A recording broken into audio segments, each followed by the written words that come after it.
Welcome back. This is episode 27 of The Endless Stream. I'm Aidan, and as usual, I'm joined by Kevin and Brian. We are three artists, illustrators, filmmakers, and all-round shit-talkers, and each week we take some of the endless stream of content brought to us through Netflix, Amazon Prime, Disney+, Hulu, YouTube, Spotify.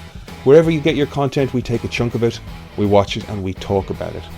Given the nature of these conversations, they are very spoiler-heavy, so if you haven't watched What If or Only Murders in the Building, I think we touch on Why the Last Man as well this week. Maybe go off and watch some of that stuff and come back and join the conversation.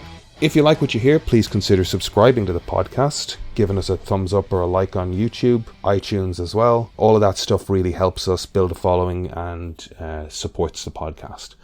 If you want to head over to Instagram and follow at The Endless Cast, you'll find audio clips and illustrations that we do to go along with each episode. And we engage with the audience a fair amount over there as well. So come chat to us, come disagree with us about films, televisions, video games, and whatever else is going on. All that being said, let's jump into the episode.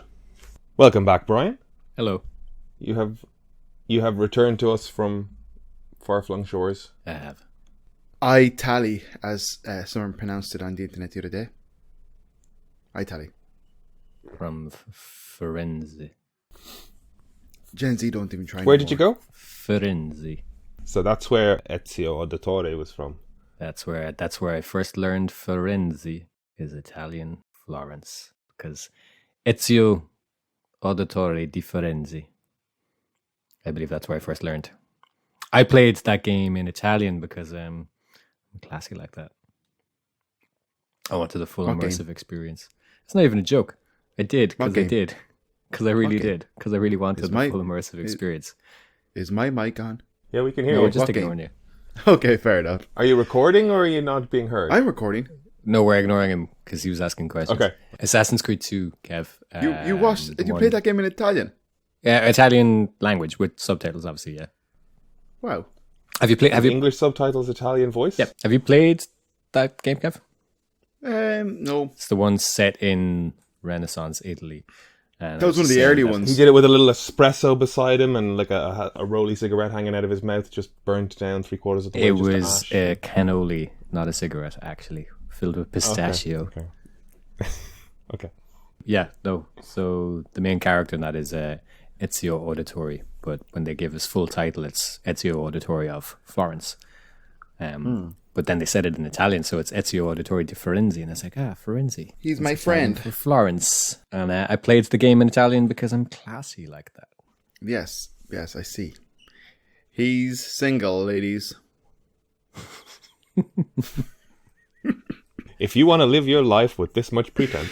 They don't. You were saying something, Aidan? I was going to say, I played that game at the same time as I was watching the Borgias. It was funny playing the game because in the video game, the Borgias were the villains, and in the TV show, the Borgias are still the villains, but you're made to like take their angle on it. You're rooting for them, you know. They're the I don't know. It was just funny having kind of the same story kind of play out, but from different viewpoints.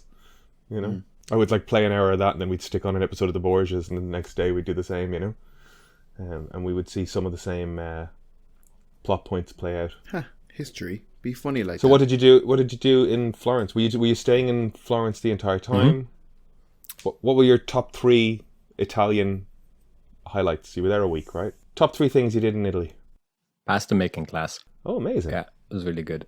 Was that at a restaurant or was it a little school or something? It was one of those Airbnb experiences.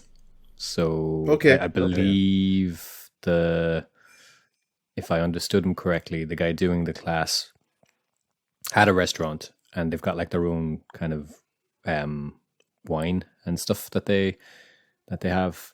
But the restaurant's closed at the moment, or had to close last year at some point, I think, because of COVID, and they haven't reopened yet. So he was doing these pasta making kind of experiences in the meantime. So it was cool. Got to do it with a bunch of other people. So it was a good way to kind of meet and chat with people. It was really good fun. Pasta And he making is hard, man. He made it really easy. It actually wasn't hard at all. It was fine. Oh God, I did it. really I good. did it. I did it from scratch once, and I did it. You know, I did the whole thing. And I What put this- shapes did you make? Spaghetti. Not spaghetti, but like thin strips. I did the whole thing where they say when you're like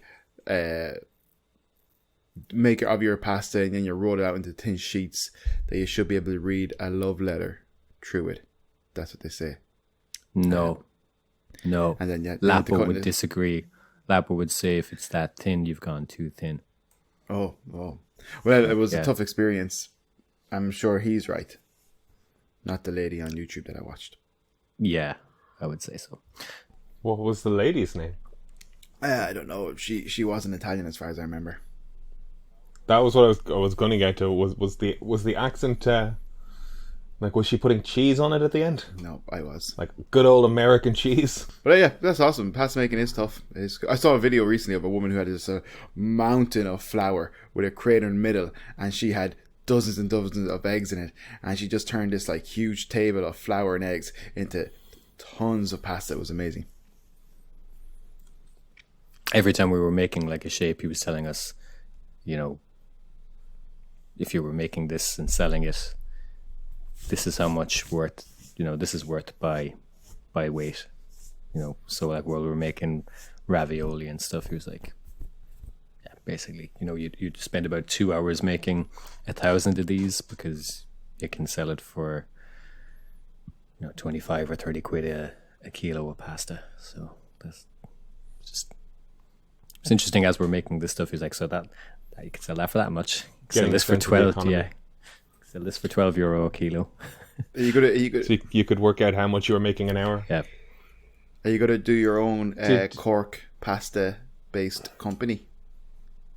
No, I'll probably just make it for myself. That's boring.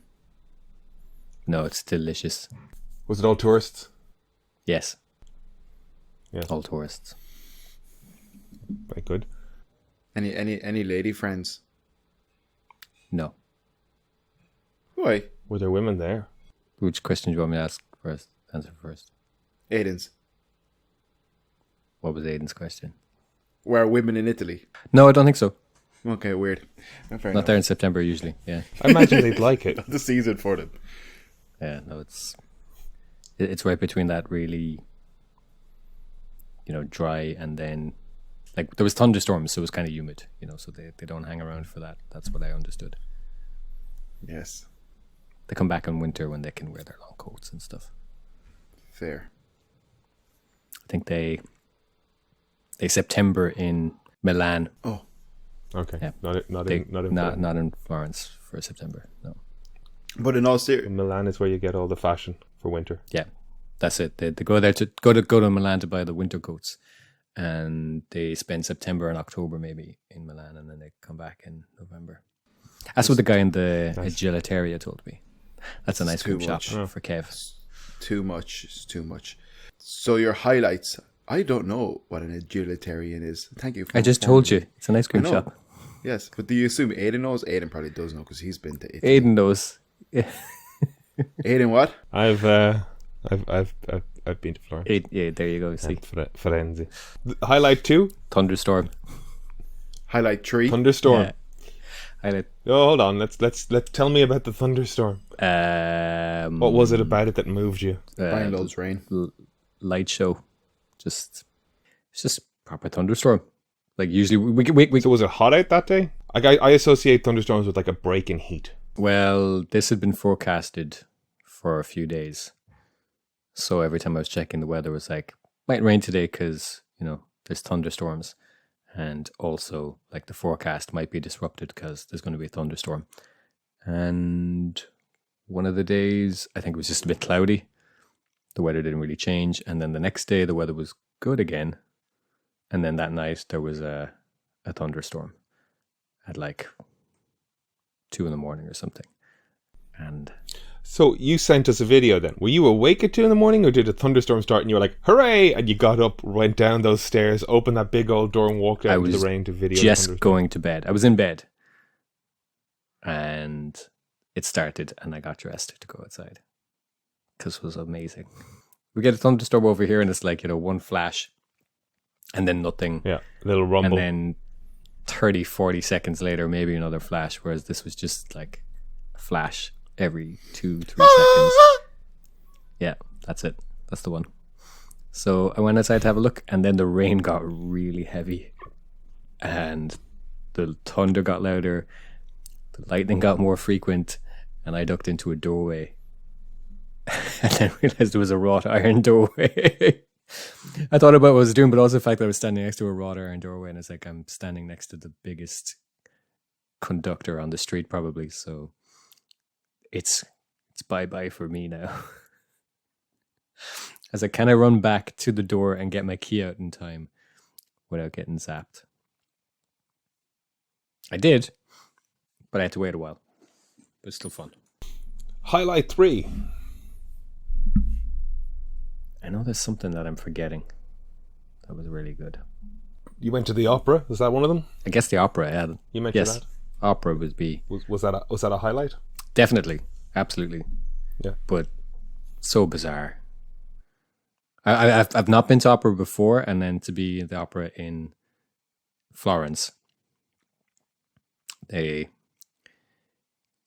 put it this way, they take their applause at the end of the show very, very seriously. There was like 10, 15 minutes of straight applause, and it's like, oh my God. I've been to plays and stuff before. I know how long that can go on. This was a whole new level. Yeah, because every time you hear about like Cannes or like yeah, the they got a Venice 10. Film Festival, Yeah, I like, realized they stood up and applaud for Yeah. 20 minutes, and you're like, what? Yeah, What? exactly. I kind of realized, when they say they got a 10-minute ovation, it's got less to do with the film and just more to do with pretense traditions and around convention. And exactly, it was just like, please stop. Placido Domingo was playing. He didn't play that night, but he's due to play. I think in October, he's due to play the part of the father. But he did come up on. I think it was him anyway, because I was sitting so far back, and they didn't have the tiny binoculars. Bullshit. Oh, But a guy got up on stage dressed like in a tux with kind of tails and stuff, and he looked cool. he looked like Placido Domingo, so I assume it was him. And the crowd went bonkers for him, and he hugged the guy playing the father that night. So I'm assuming So it was him. baton passing. Yeah. Did he knock out a note or two? No. He literally just came up at the end and stood with the cast. It might have been opening night. I'm not sure. I can't remember. Lots of people shouting, So "Bravo!" what was the opera? Brava, Traviata. And was it good? It's very good. Did you get much out of it as an actual piece of entertainment, or was it just like the cultural experience? No. Like I'm a big fan of like vocals and singing anyway. So to see that was one of the things. Like I would like to see it up close or closer next time, or have binoculars. No joking. Like I would, because they're so impressive sounding, but I'm so far away. It's like I kind of forget that I'm actually looking at a person making those sounds, because the only times I've heard those sounds before is like on audio Amplified through a speaker, you know, it's playing somewhere. So to be hearing it as good, if not better than that, but and it wasn't that far away either, but just couldn't be entirely sure that you're seeing them singing. So yeah, no, I really enjoyed it. It wasn't just the kind of cultural thing. It was especially the end of the first act. The main character, Violetta, she's singing about this decision whether she's going to live her own life or go off with this guy who's professed his love for her. And just a couple of the sounds she makes at the end of the first act are just phenomenal. The crowd went bonkers for it. So did I as well. It's just like, oh my God, it's insane. And also in the first act, every time the whole cast joined in singing, I got chills. Literally every time that so usually it was just like the kind of male character and female characters like singing back and forth to each other. And then every so often the entire cast, so maybe, I don't know how many were actually singing, but there was maybe 50 people on stage. And whether there's only 10 or 20 of those are singers and the rest are maybe dancers or something. But when basically when there was a chorus of opera voices singing, it was just like, literally like the hairs on my arms were just jumping up. It was just so intense. It was incredible. That's awesome. the stuff an ensemble of voices will do. Like I've been to see. I saw The Lion King. Like it's not opera. It's West End stuff. But I saw The Lion King and Hamilton as well. But like when a whole ensemble just hits that shit together and the room fucking vibrates. I had that experience up close as well. When I was working in a bar, probably about 10 or 15 years ago now. It was there's a choral festival on in Cork every year. Basically, anyway, about 20 or 30 American students walked in, college students, and they ordered a drink. And I made them, I think I made up they wanted something Irish, so I made like a baby Guinness, but I gave him with some Jameson as well. So it was like Bailey's and Jameson and whatever, can't remember. But there was about 20 or 30 of them, and I just lined them up and gave them shots. But they were basically they were really impressed, and they were just in such a good humor. They were probably buzzing more from just basically they'd been performing at the choral festival, which I didn't know yet. But I'd poured them these drinks, and they were really friendly and they were really nice. And they're like, "Oh, you've been so nice to us. We want to sing for you." And I was like, "What?" I was like, "Oh no, what's this going to be?" It's just like some kind of, because again, I didn't know that they had just been performing at the choral festival, and we're trying to go viral. Could you get your phone? I'm standing about 5 feet from them, and they just started singing. About 20 or 30 people, their voices directed at me, and I could feel the vibrations of their voices in my bones. I was like, "Oh my God," it was incredible. They sang, I don't know I think the line in the chorus is something like Joshua built the walls of Jericho or something like that. I don't know right. I don't know, but they sang it and it was phenomenal. They sang like a chorus of it and incredible. Yeah.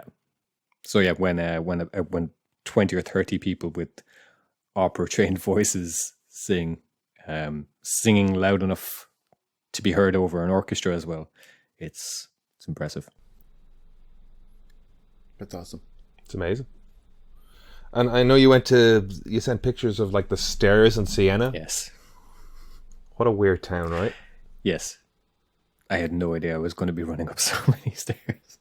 Did you get any of the history of the town, or did you just look around it? I read the plaque on the front gate when you go into So what did you get? Just the fact that it was its own republic, essentially. Very wealthy until, I can't remember now who it was, but the Medicis, maybe? I'm not sure. But they basically said, "Nope, none of that now. Your money is our money now." Yeah. So apparently it's still very, very proud of its own isolation or independence, and the people there are very much like, "No, we're of Siena." Mm-hmm. You know, like, these people are assholes. We're of Siena. They're very proud of that, and it's also there's a factionalism within it of the various families. Okay.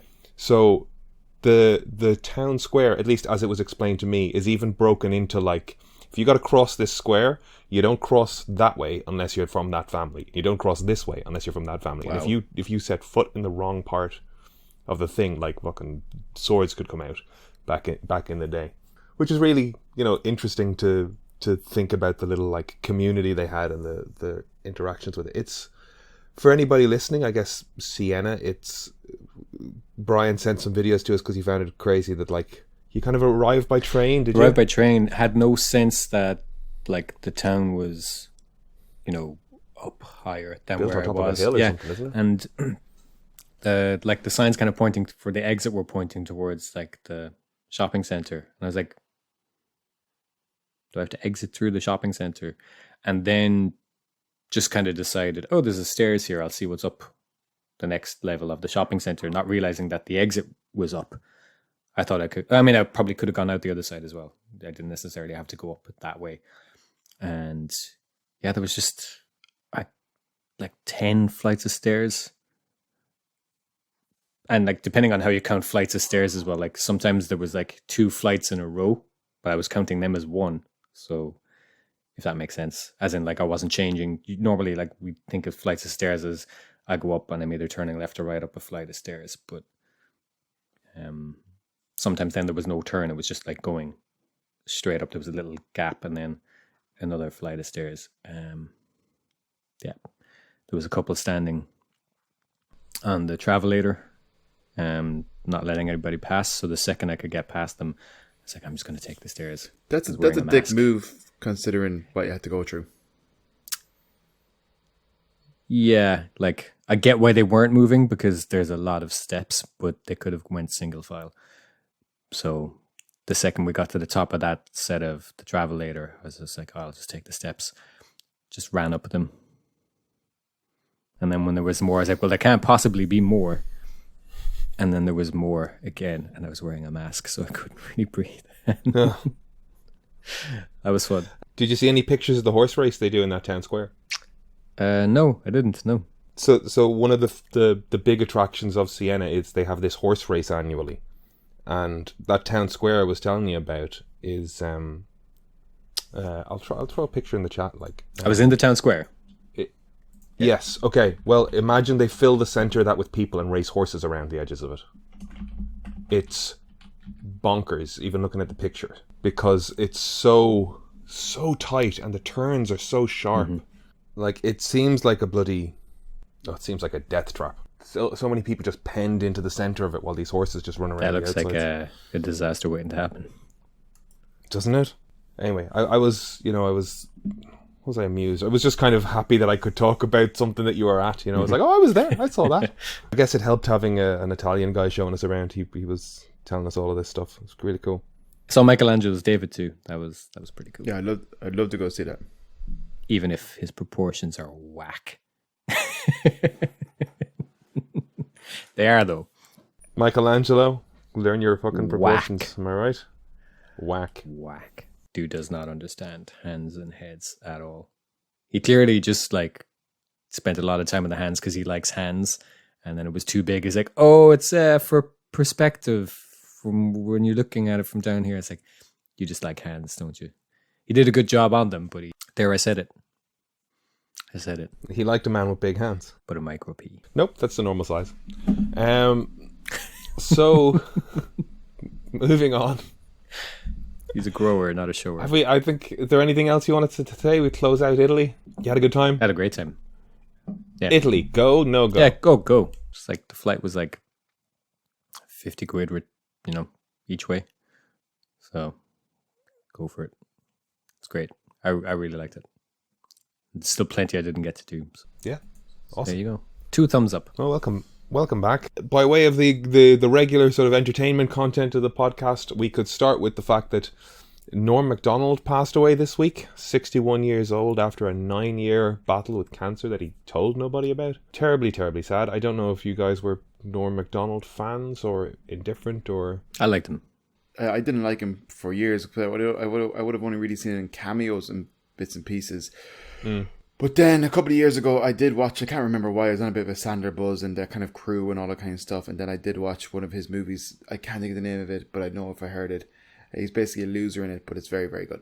And I really, really found him endearing. Yeah, he was kind of an acquired taste, but once you kind of got it, you just was like, oh, he will just sit in the silence and watch you not get, he's just enjoying himself. He had his own rhythm. I keep thinking about there's a clip going around as part of his like best ofs, and you'll find it, and I keep laughing at it because he almost is like breaking his own character and doing a bit, and it's definitely a bit because he's done it in other places, but it's with Larry King, and he's in the interview and it just goes, is there anything you want to talk about here specifically? And he goes, well, I'm a deeply closeted gay man.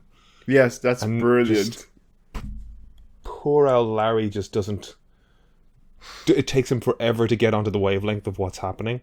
Yeah, it's very good. And he goes, "What are you admitting? You're gay?" And he goes, "No." But you just said, "I said I'm deeply closeted." And it's just this awkward 90 seconds of Larry trying to work out what the hell is going on. It's so funny. It's very good. Yes. Yeah, I guess I'll be going down a Norm Macdonald rabbit hole for a while. Even just watching these clips of a bunch of Rob Schneider movies. The only thing that'll make me watch some Rob Schneider movies, try to find the Norm Macdonald There's bits. probably a Norm Macdonald cut that you can watch on YouTube. Somebody's gone to the trouble, I'd imagine. I'm trying to think of that movie he was in that I watched, that I kind of... Dirty Work. Dirty Work, I think it is. It's I'm pretty sure he's the main guy in it. If you've not watched it, it is very, very good. And that's actually the because would have seen him in Billy Madison and all, like you said, Rob Schneider's movies and all that kind of stuff. And I did go through a phase of like Adam Sandler. I think I was kind of a bit like, I don't know, excuse me, a bit down and stuff. And then I just wanted to watch kind of positive, fun stuff. And I would have watched a lot of Adam Sandler growing up, so I watched a lot of it again, and it really kind of like it just made me laugh so much and stuff. And then I kind of was like, I got through a lot of it, and I was like, I need more of just this kind of era comedy stuff. And I watched Dirty Work with Norm Macdonald, kind of reluctantly, because I wasn't a huge fan, even though I guess I was warming to him because I'd watched so many Sandler at the time, or so much Sandler at the time. And then I watched Dirty Work. Dirty Work is good. I actually really enjoyed Dirty Work. Mitch and Sam have to come up with $50,000 fast. The only problem is neither one of them can hold down a job. Mitch finds a way to money by exploiting the only talents the two have by opening a revenge for hire business. I've never heard of this film. Okay. It's definitely like it's linked to all of that sort of like SNL alum stuff, you know, like Tommy Boy and the Sandler verse. Yeah. Which is a thing now, by the way. Yeah, I guess coming out of SNL, like he was fired off of Saturday Night Live, I think. Mm-hmm. Why was he fired? I don't know if it was Lorne Michaels at that point. Hasn't it always been Michaels? No, Michaels got ousted for a brief period, and it was kind of like a Dan Harmon-esque return. Right. I have a feeling I could be wrong, but I feel like the moment they got Michaels out was the year they had like Robert Downey Jr. and like a bunch of actors and stuff in it from sort of, you know what I mean? It was a little like odd, the people that were being brought into SNL, you know. I guess trying to change the energy of it, but Michaels came back when it was kind of flagging. Watch Dirty Work. Anyway, that's Norm. As we have Brian back, it might be worth talking about the Matrix Resurrections trailer, because I don't think we talked about it with you on record. No. Do you want to give us your treatise? Yes. He's counting his fingers. Where to start? He's got himself a cannoli full of pistachios. We're in for a long one. Yeah, I don't know really. I have at least one listener that was very annoyed that we didn't talk about The Matrix for an hour and a half last week, so we can probably dig into it for a little bit. I always knew there'd be a sequel. It's just a matter of when. And then there was rumors for a while that there was going to be a prequel, maybe with like a young Morpheus. So I knew something was in the works. It was just a matter of what it was going to be. Well, it's kind of too fully realized a world, especially given the sort of the developing universes, Marvelverse, DCverse, Kev's asleep. The way I'm not asleep. Cinema has gone. I'm listening. It was kind of too well built a world to just leave sitting on a shelf, you know. Yeah, especially given that you know it came to a very clear resolution, but they also left room for other stories. So the first film is like definitely in my top 3, probably. The sequels. Oh, what are those other two? Kung Fu Hustle and Speed Racer. No, probably. Rob Schneider's The Animal and Adam Sandler's Waterboy. No. Oh. It's harder. It's hard. You know, it's harder to pin the other ones because not even for Fairuza Balk. Let's say it's definitely in my top 5.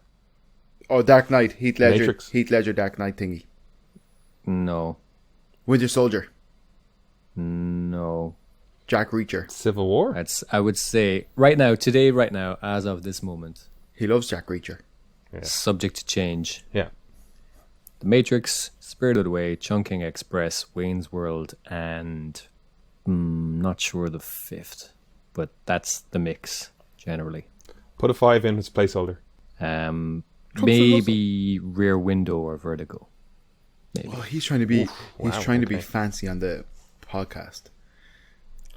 I mean, he has clearly got this very nicely diverse, like, you know, fucking list of like, I'm very, very classy and intellectual, but also I can have fun. Wayne's World, guys. Wayne's World is classy and intellectual. How dare you? Wayne's World is a work of comic genius. Sure. It is. Hey guys, I have. Anyway, Okay, so so yeah, moving on. I love the first one so much. Like, can't state enough how much I love it. The sequels aren't as bad as everyone says. Not at all, no. And Not at all. they're People got mostly turned off just by fucking words with 3 syllables in it. yeah, like the Like, people disconnected at the architect scene in a way that was Revolutions is meant, definitely but the okay. weakest as well, because it abandons so much of what makes. Again, I've mentioned a couple of times, I'm not into war scenes, big kind of ensemble scenes. So the machines versus the humans in machines, I get bored. no Yeah. interest really. It's just a lot of da-da-da-da-da-da-da. Yeah. It's just noise. Are yeah. you trying to say? Cool mech, but very Are you noisy. trying to say that the Matrix? Yeah, and that's the thing. Like in You're trying to say the Matrix is. you too better be highbrow? interrupting me for something good. I'm just trying to say, is Aiden trying to claim that the Matrix is too highbrow for people? I'm inclined to say that people. People switched off when they heard the wordy man talk. They definitely did, and not that it's highbrow, but The KFC guy. verbose isn't the same as highbrow, and he's very verbose. Well, we were in first year of college when that film came out, and the MTV Video Music Awards as well had Movie Awards had Will Ferrell doing his bit, which was funny. But like what they were making fun of was what people reacted to. People heard words and then went, "That doesn't make any sense," and I'm like, literally does. Those are sentences that have words that Yeah, follow one after the other. especially And make given sense. that it's literally the architect of the most sophisticated piece of programming that the world has ever seen. Of course, it's going to talk in really precise, laborious language, you know. And and then you'd have journalists saying, "I couldn't follow this." It's like, you've got a fucking English degree or something, and you're a film critic, and you're telling me that, like, yeah, he's obnoxious. He's supposed to be. He's the antithesis to the Oracle. She's warm and intuitive, and he's cold and obnoxious. It's like, it suits. It's intellect versus humanity. Yeah. It makes sense for the moment, and it's also a big surprise because it's only in the like second or third act you find out that they've got to get this key to go through a door, and it's like, what? Since when? Like, they got to go through a door? What's going to be through the other side of the door? And it's just a old white dude. Of course, it's an old white dude. It's perfect. That resonates so much more today. That of course the source of all our problems is an old white dude clinging to power. I mean, funny. You know. Anyway, the sequels aren't as bad as people say, especially once they go to the Merovingian in Reloaded, and then they go back to the chateau. It's fucking action all the way for the next 20 minutes. And we have never seen a set piece in an action film. The only thing that comes close in the last couple of years is Mission Impossible Fallout, where you've got this extended, well-constructed, well-paced action sequence. I think when they break out, blanking on the actor's name, blanking on the character's name as well. In When in Fallout, Fallout, when they... The scary guy. I'm blanking on both their names. Harris. Yes. Harris is the guy's name. He was in The Borgias. He played Micheletto. He was brilliant. Yeah, What's his he's name? great. Oh, it's not Richard Harris. It's not Jared Harris. It's not Sean? Owen Harris. It's Sean Harris. Sounds right. Yeah, Sean sounds right. Anyway, they break him out, and then there's a motorbike chase, and like there's this extended sequence of action stuff. But in action films, we don't get set pieces like that in action films that often, and it's great. And I think if Revolutions had a bit more of those moments as well, it would have ended much, much stronger. Because supposedly they spent a ton of money on this big battle as well at the end of Revolutions, and it's just kind of, for what? So that's all a long-winded way of saying that I'm not particularly excited about this, because it ended so kind of resolutely, even though I knew they'd always do something else. I just wasn't sure what that would be. But it wasn't like I was saying I need a fourth film to find out what happens next. And then, as much as I love Speed Racer and I like Sense8, they've had a kind of a spotty, track record. Did you watch Cloud Atlas? I can't remember if I have or not, actually. We mentioned that last week, and I kind of think Did I that should watch be it? on our to watch list Yeah, I can't remember if I because have. I don't think we watched that. I think Or I at have, least but talked about it. I don't think I was giving it my full attention, to be honest. I think that's a to watch one. Sure. Like maybe when What If ends, let's throw that on the list and Yep. give it a good bit of talk. David Mitchell is working as a scriptwriter on this as well. So Cloud Atlas is based on his book, and I think he wrote the script with them for the film, and he's working. Of Mitchell and Webb? No, Oh, okay. Mitchell, who wrote Cloud Atlas, not the same. Okay. Not that David Mitchell, a different David Not Mitchell. that David. I'm pretty sure his name's David Mitchell. Anyway, Okay, that makes more sense though. the author of the book wrote the screenplay with them, and has worked with them on this film as well. Did they do Jupiter Ascending? Yeah, it's not good.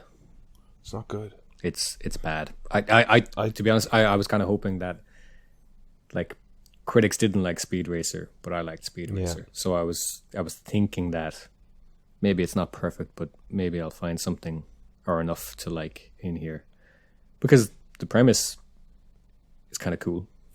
Yeah. They got a good It's got cast. that big, expansive sci-fi Yeah, kind of literary feel to it. yeah.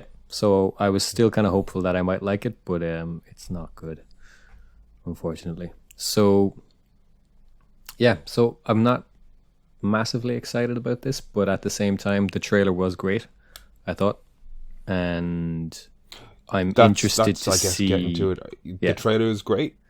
Yeah, So what were your questions? Were you just like, oh, this is good fun? Or were you like, what's this? What's that? What's it? Like, what did it make you think when you were watching it? Like, he's in the Matrix? Is he self-medicating with those blue pills? Is somebody asking him to take No, them? like is the psychiatrist an agent of the system? I think if anybody's watched and paid attention to Revolutions, has a good idea of what's happened next. Okay, so what's that? The whole the climax of those films was kind of hinging on the fact that the machines are in control. They've made a version of the Matrix before, and Zion is this little pressure valve essentially, because A percentage of the humans wake up. yeah, well, exactly, And get shitty. and they designed it that way because when it was perfect, everybody rejected it. So they created a version that is imperfect, and then on some unconscious level, people are choosing to stay in the dream world. Everybody knows on some level that something's wrong. This isn't real, basically, and on some level they're choosing to stay in there, much like we all do. Like the beliefs are the prison of the mind, blah blah blah, whatever. Yeah, we're let's not get into the philosophical side because we'll be here all day, but it's based on these ideas that are, talked about our own kind of society. So they created a version where people either on some level have to accept or reject, and that small percentage that reject, they've accounted for, and they've let them think that they're building this rebellion, which is Zion. And then they have a version. They've created this fiction of the one, and the one essentially contains the code to reboot the whole thing all over again. And they've created the cycle in such a way that the one, when given the choice, would choose to save Zion rather than try free everybody at the risk of everybody dying. And then, the machines would also lose because they need the humans as a power source. And in the previous versions, the one is always chosen to be reinserted back in the Matrix. And that's effectively what Neo does at the end. But he says, instead of doing it this way, let's have a truce. But we know his code was going to be inserted back into the Matrix. And we see him being carried off at the end of Revolutions, where he's gold and the machines are gold. And they use those colors in a very symbolic way. So we kind of know that the choice he's made isn't necessarily an entirely kind of grim one, because he's been carried away with it. That shot is color coded with the kind of yellow, orange, golden glow, so we know there's a kind of a positive aspect to it. So, and then at the end we see the Oracle and the Architect and the child, and now the cities. Usually everything in the Matrix has kind of got this greenish hue, and now there's this sunset, and we know there's a better color balance. Yeah, and every shot we've then seen in this trailer is color coded the same way as those scenes, so we know that we're probably looking at the Matrix that people are given the choice to kind of stay in or not, but it's different from the previous versions we've seen before, and essentially Neo has been reinserted back here, but the machines have found some fiction or narrative to kind of keep him there, and he's being prescribed these pills because he probably has a sense of the previous events. There's stuff they've put in the trailer which I've seen like the deep dive videos talk about, but I haven't seen other people pick up on it, but I've a sense of where the plot is going or what it's about, and I think it's interesting. I think it's an interesting take. So this isn't really a spoiler, I think, because there's a shot in the trailer that shows this, so I don't think I'm spoiling. So what's the shot first? The shot is, it looks like there's a SWAT team and some type of chase, and they run through a projector screen to get away from being chased by these people. You've watched the trailer, I assume? I've watched the trailer. Have you noticed what's on the projector screen when they run through it? Is it scenes from the Matrix? It's scenes from the first film. Yeah. So the Matrix exists as a film in this world. Yeah. And then we've got Jonathan Groff at the end saying, "Here we are, back in the Matrix." And we take that as a very kind of a meta, almost fourth wall break. But what he's probably saying to Keanu Reeves' character is, let's do another thing in the Matrix. He's probably saying it to him like in almost a studio executive way, saying, let's do another, here we are, like back doing something else in the Matrix. So there's layers of interpretation to that. But I think basically it's kind of like Cypher in the first film when he says, I want to be put back in, I don't want to remember anything, I want to be someone famous like an actor or something. They probably put Neo back in and created this fiction where he's an actor, and the trilogy and the game. Yeah, and basically an action movie franchise. But he's Thomas Anderson, but he's been in the trilogy. He's Keanu. Let's forget this Anderson thing. Your name is now Keanu. Yeah, but I think that's part of what the plot is going to be, especially when so much of the first film, that what was driving it is this sense that, I've got a feeling that, my life isn't real and it's all a fiction or whatever. And what better way to kind of look at that again? Whereas what if your real life, we're now telling you and then fight Jonathan Groff in a shot somewhere in the trailer as well. But it's shot to look like the subway fight from the first film. So yeah, there was enough of the sort of like, there were enough set pieces in it, I guess that's the correct phrase, that were reminiscent of the original film. That was just like, oh, this kind of like, this feels greatest hitsy. I think that's, but it's very deliberate. Yeah, I know. There's definitely more to it. I mean, I say definitely. I could be wrong. There might not be any more to it. Yeah. And maybe that's maybe the Wachowskis are just like, let's give them explosions and make a shit ton of money, and we're set for another 10 years. Well, it's just Lana, I think. It is, yeah. But yeah, so, I wasn't looking massively forward to it, even though I love, especially the first film, and I do like the sequels. Really liked the trailer. I thought it was a good trailer. And I'm kind of more interested in where they're going with it and what they're up to more than anything else. But I'm happy that it looked... I saw a lot of people talking about it. And I'm happy that some... 16 years later? 18 years later? I think it was 2003. Anyway, I'm happy that all this time has passed and there's, people, I've seen a lot of people be excited about it, even people who didn't like the sequels. And I thought that was interesting. There's definitely a lot of people who will have never seen the first three. I remember being in Ballyfermot with Kev, and I was just kind of walking up the steps one day, and I think I was 24 or 25. I can't remember if it was the first or second year in Ballyfermot, but I was 24 or 25.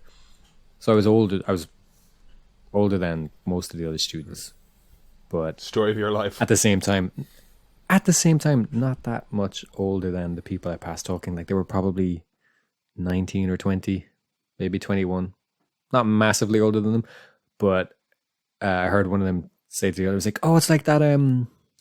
Did you ever see that film, The Matrix?" And I was like, that just wasn't a question. Like everybody saw The Matrix, but I was like, I'm now at a point in my life where somebody not that much younger than me, there's a good chance that they haven't seen. But I've said that to you before about the teaching stuff I did, where like I was teaching people in sixth year, leaving cert students, and when I started doing that, all of my references were sort of any movies I'd refer to, just kind of like, yeah, they get this, you know what I mean, like bang on. But like all it took was 3 years of doing it, and I would refer to a movie or a cartoon, and these kids did not know what the fuck I was talking about.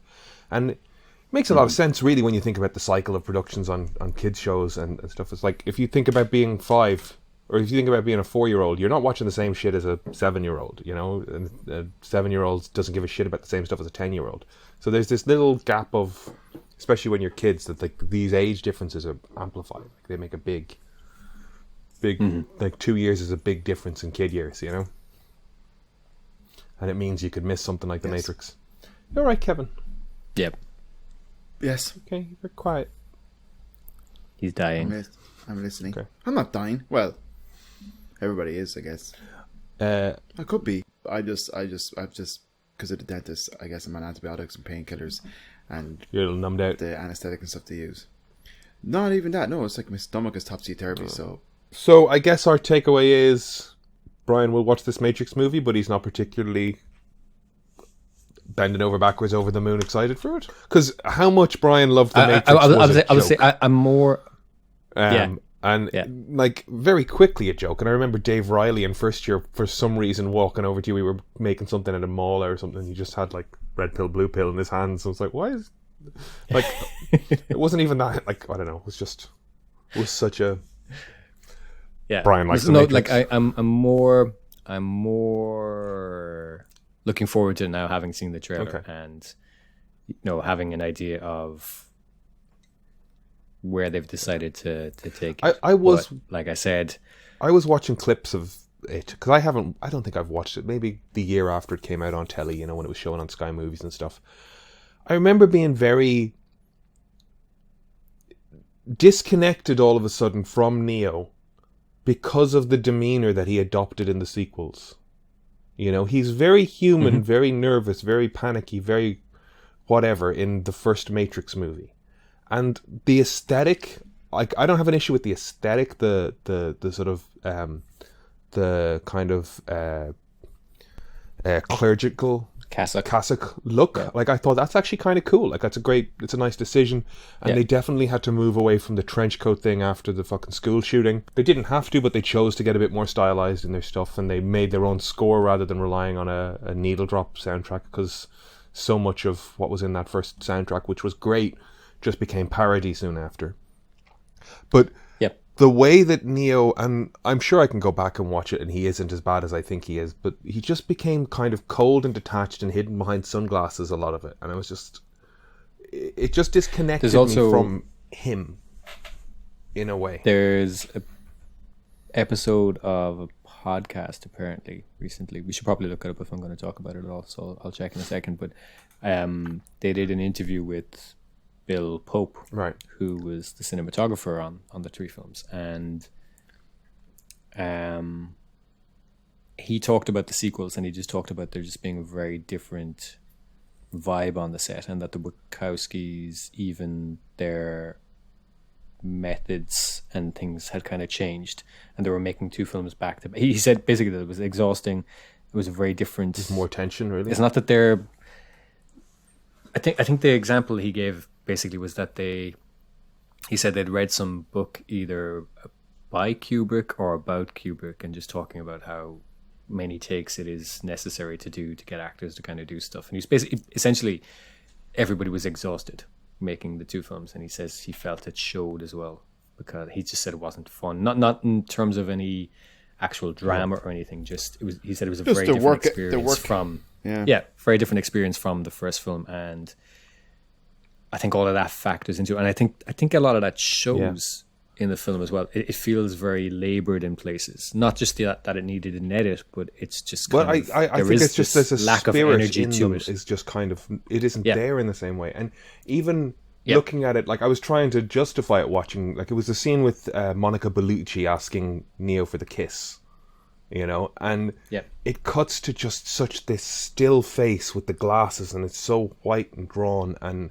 like, it's a nice shot and all, but it does, again, it had that sort of Speed Racer, like, this is a shot from anime and they told him not to fucking move, you know, and he's just delivering the line as if all they're moving is mouth shapes. And it just made him, like, it's hard to just, I don't know, it's hard to, like, get in with a person who's, like, so much of what was great about Thomas Anderson in the first one was,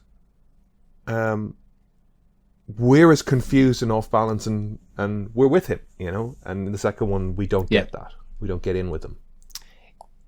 We don't get and like I think what they were going for as well is, like, you know, all the doubt that would come with finding out you're this messianic figure, particularly like based on the way the first film ends. Tell me about it. He he puts on his son. At the end of the first film, you know, he says, "I'm going to show everybody here something you don't want them to see, a world without you." And then he flies off, and it's like, yeah. And then Rage Against the Machine comes in, and I think that what they were kind of driving for is, like, he's got no idea how to do the thing he just promised he was going to do, and he's lost. And that's kind of where that's essentially what he's you know, trying to channel in the second film particularly, but it also then just does create a bit of a barrier between the audience and him, especially because it ends so triumphantly in the first film, and then to see him just, I mean, it makes sense for him to be full of doubt. It's kind of, but it's kind of like, it's a joke as much as anything, but like, don't ask Keanu Reeves for complexity. Ask him to look confused and ask him to punch things. I disagree with that. I know you do. I'm just being glib, but like when I think of my favorite Keanu Reeves things, it's like he's completely baffled and confused in The Matrix, and then he's kicking the shit out of things in John Wick. But it's like, I guess I don't come to him for emotional depth. But this is the thing that, you know, how many great memes has this guy given us? Sad Keanu. This guy is. He does what a good actor's supposed to do. We pour ourselves into him, and we relate. So to say that he can't do complexity and stuff, I don't buy, because the man is iconic. Sad Keanu. There's You're Breathtaking. There's just so many. Moving on. Whoa. The guy said whoa, and it whoa. became... He's great. It's the Team Deakins podcast. It's the Roger Deakins podcast, on which Bill Pope is talking, and he talks about the sequels being a chore to shoot. A different vibe, right? Did he shoot Team America as well? He did. He's done a lot. I do. He most recently did Free Guy, I think. Okay. Was it Free Guy? Free Guy? No, yeah. no, not Free Guy. It's... Shang-Chi. I mean, that's a movie. Shang-Chi? Yes, Shang-Chi. Oh. I mean, he might have done Free Guy also, but he did Shang-Chi. And he's in the credits as William Pope instead of Bill, for some reason. But he did Spider-Man 1 and 2, I think. He did 2 anyway, at least. maybe one also. He's great. We're pushing on time-wise here, so I just want to touch on trailer for Nightmare Alley, new Guillermo del Toro film with Bradley Cooper, Kate Blanchett, Toni Collette, Willem Dafoe I saw in there. Am I missing anybody? Yes. Who am I missing? I can't remember. Probably the rest of the cast. There's more. Kate Blanchett. Did you say Kate Blanchett? William Dafoe. Ron Perlman. Ron Perlman. Rooney Mara. That's David Strathairn. I always forget about Rooney Mara. Is that Kate Mara's sister? Yes. No, Kate Mara's her sister. Yeah, Kate Mara's her sister. I don't know any of those people you just mentioned.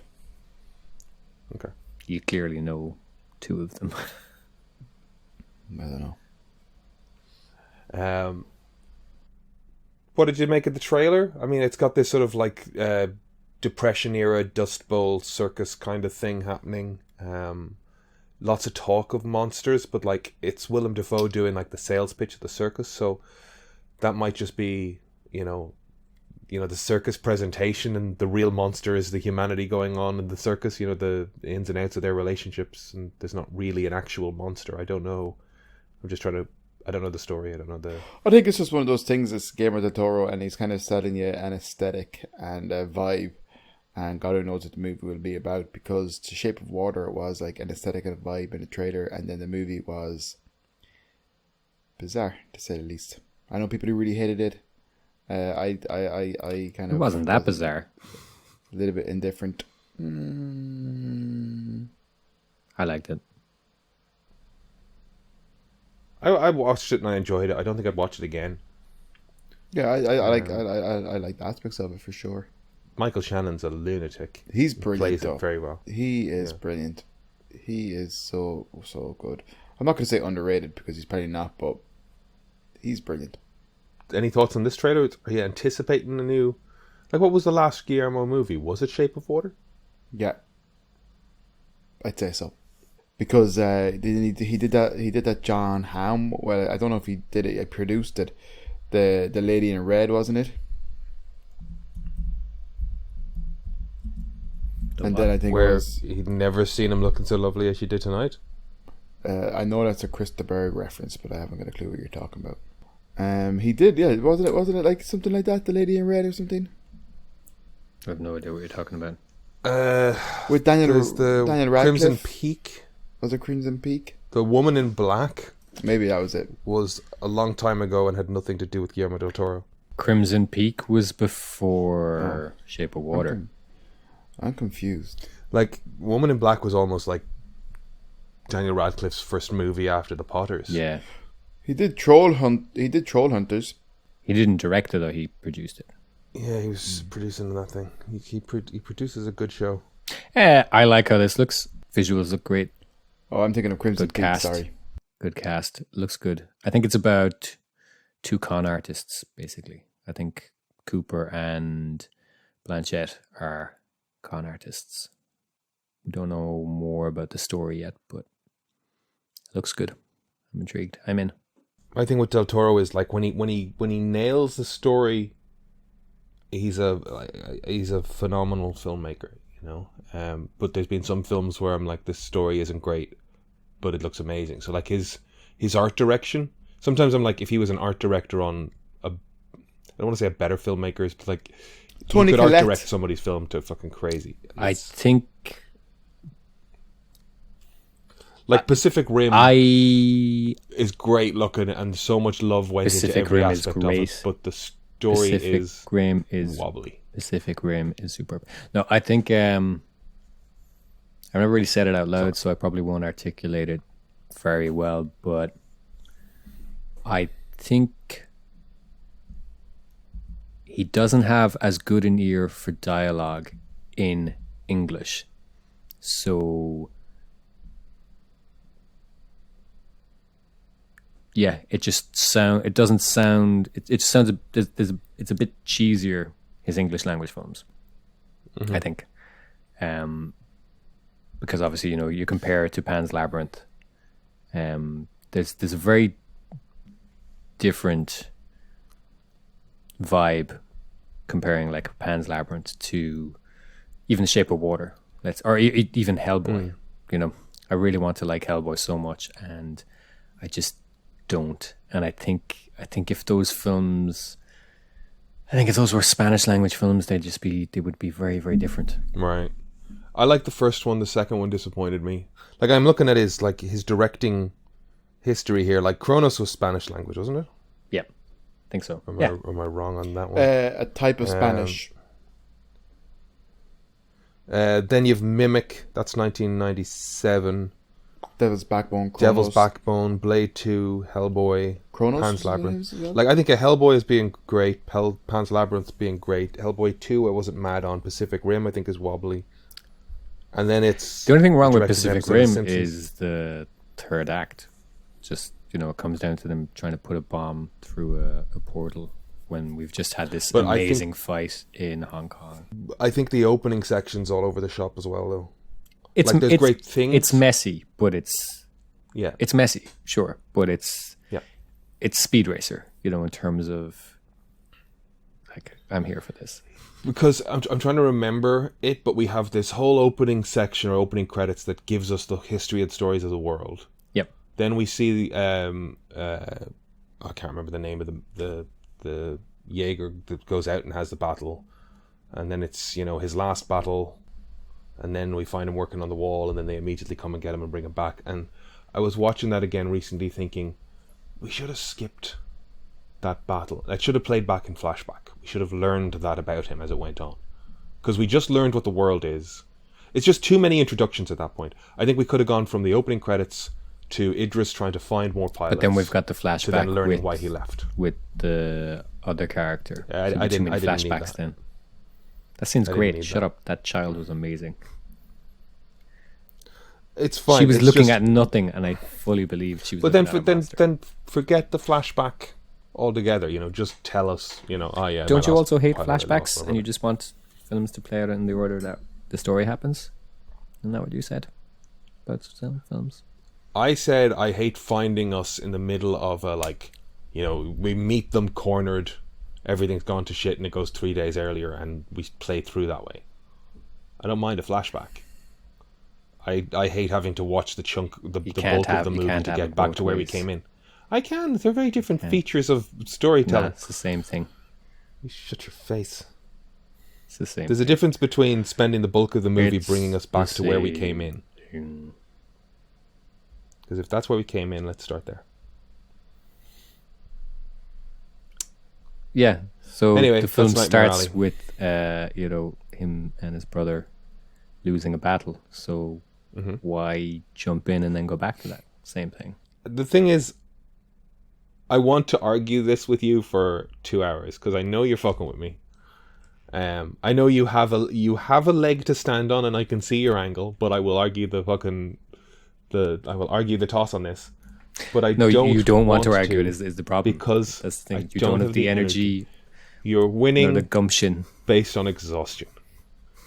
You're just hitting a man while he's down. That's how I always do. Yeah, Browbeating for the win. Brian fights That's battles me. of attrition. There's something about his fucking brain that lets him just not get exhausted. It's the so fucking cannoli and tired. pistachio. You need a constant stream of cannoli and pistachio sugar. It's sugar. It's sugar. Poor high. old Kev has just been talked into silence. I know. No, I'm listening. It's all you can do. It's all you can do. You watched Old. How was that? M. Night Shyamalan? Yeah, it was kind of interesting. What is the Yeah. premise of Old? It was a family going on holiday. They're in this little beach.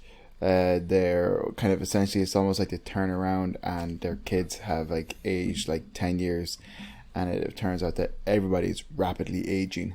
It's kind of messed up, and obviously it's M. Shyamalan, so there's a twist. But yeah, it was fine. Not his worst movie. I think Airbender takes that one. There is a twist. There is a bit of a I twist, feel like yeah. he must regret setting this up about himself, that he has to have a twist in his fucking films. Would you say I don't know, twist? like I thought he had slightly, or was it just... shrugged that off. That he can just, can't I just make a film for the sake of a film? Do I have to be the cleverest, or do I have to be trying to be the fucking cleverest arsehole, surprising you at the end of the last? Anyway, was it good? Maybe it's not a twist, but it's kind of. Was it good? I'd probably give it like a 5 out of 10. It's entertaining. It's fine. Okay, Again, that's not a glowing review. Would you recommend somebody to watch it? Would you turn to someone and go, "You have to watch Owl"? No. Okay. No. It's like I think would have had a cool premise, or it has a cool premise, but kind of aspects of it were executed a little bit like kind of poorly to a degree. And it's just like it's one of those things where the trailer looks really intriguing and really great, and the movie is a little bit of a letdown, but kind of interesting to a degree. Watch it if you want to watch it, or don't. I won't. I don't think I've watched anything Shyamalan-y since Avatar, or The Last Airbender, or whatever we're calling it. Okay, well that brings us then to What If, which has been the bulk, or the center piece of this show for the last 4 weeks at this point, 5 weeks. So this is What If Killmonger saved 6 Iron weeks. Man, or saved Tony Stark. What do you think? Weakest episode so far. Not my favorite episode by a long shot. Yeah, I'd agree. It Ryan? took so long to just get to that end point. Like, I was with it to a certain point, thinking this is an interesting what if, like how it's playing out and how his plan is just all falling into place. And then it just goes nowhere. It just kind of ends once it's only that we don't get to see then what he does. It's just it's just positioning him basically, and it took 30 minutes to get there. It could have gone so much faster. I didn't fully understand his like. He said at one point, like, if you could take action, against the person that killed your loved one, and he says that to T'Chaka, and T'Chaka knows at this point that it's his nephew, knows that he's killed his father, nephew's dad. Yeah. I mean, yeah, it did feel like he was essentially saying, "I'm going to kill you." Yeah, it's like I'm going to burn everything down because you killed my dad. Wouldn't you do the same? And he's like, "Oh yeah, you're right." Like, it just made no sense. Just for those listening along who may be, I don't know, who aren't watching What If, and like we do say spoiler warning at the start of this, so just to give you context for the show if you don't really care. What if Killmonger had saved Tony Stark? So we get the opening scene of Iron Man where the Ten Rings try and assassinate him, but rather than a bomb going off and him ending up in a cave and making an Iron Man suit, Killmonger comes out of nowhere and saves Tony Stark and becomes his right-hand man. They get rid of Obadiah Stane. He manipulates Tony into creating a mech army powered by vibranium, and he uses it to create a phony war with Wakanda in order to march hundreds of these things into Wakanda and take power and become Golden Jaguar. But like, he also it just made no sense. I hated when he was basically like he was manipulating Tony Stark, and at one stage Pepper Potts, I think, was like trying to argue against it, and he was just like it's like kind of, he was just like, "I think it's a great idea, Tony," or "I think you should," and it was just like, that's just like, you can literally see him having an ulterior motive. Like, it was lame. I was thinking about it yesterday about what would make a good What If episode. And I think the ones I liked most have changed the agenda of the central character. And we see how that plays out. Because this is what if Killmonger wanted to, take over Wakanda, which is basically... Well, what if Killmonger tried to do the same thing in a different way? Yeah. Exactly. Whereas the Doctor Strange one shows us what happens if his obsession becomes something completely different. The Yellow Jacket one shows us what happens if He holds a I'm grudge. forgetting his name. Hank Pym holds a grudge. If Hank against- loses his family, what happens if he turns against the world rather than sort of retired and isolated? You know, it becomes a different. You know, if he can't protect Hope, even the zombies one, it's not really a what if in terms of changing an agenda. It just changes the entire set piece or setup of the world. You know, the everybody's the Walking Dead. How do we undo this? We have a new goal. Thanos become a zombie? Somebody bites him, right? He's bulletproof, surely. How's somebody biting him? How's somebody breaking his skin? Tony Stark as Iron Man could barely like scratch his cheek. How's Thanos turning into a zombie? I'm not here to pick at that, but it's just like the Captain Carter one is lovely aesthetically, but like all we did was change the character, and we did the same thing we did in Captain America. Even as much as like Kree professed that the Star-Lord one is her favorite one, sorry Kree, I did enjoy it, but at the same time it's still just like, what if T'Challa was a good dude? And it's like, yeah, I mean, it changed the world a bit, but like I just didn't really particularly care. It's nice T'Challa aesthetically, was it's a funny good to dude. see. Also, Yeah, the but that's animation is taking a serious dip in quality. There's a scene, I think, when Killmonger is walking around There's a punch. Tony's lab, and somewhere. he's just like,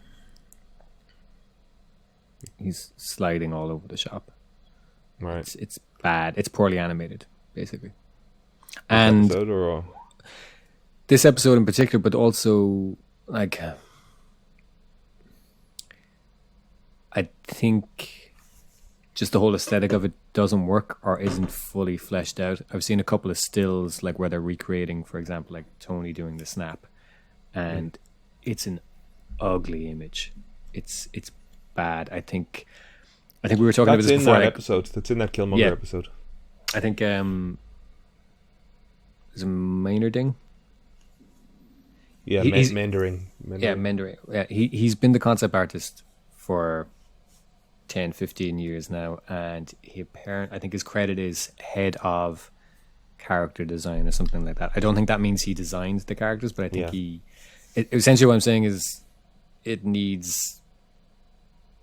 Yeah, he doesn't have an animation thing. background in terms of designing characters for animation, and it shows in this episode in particular. I think he's doing his concept art thing, which is, has been central to the way the Marvel Cinematic Universe looks, and then it has to get filtered through the animation department to look a bit like the cartoon.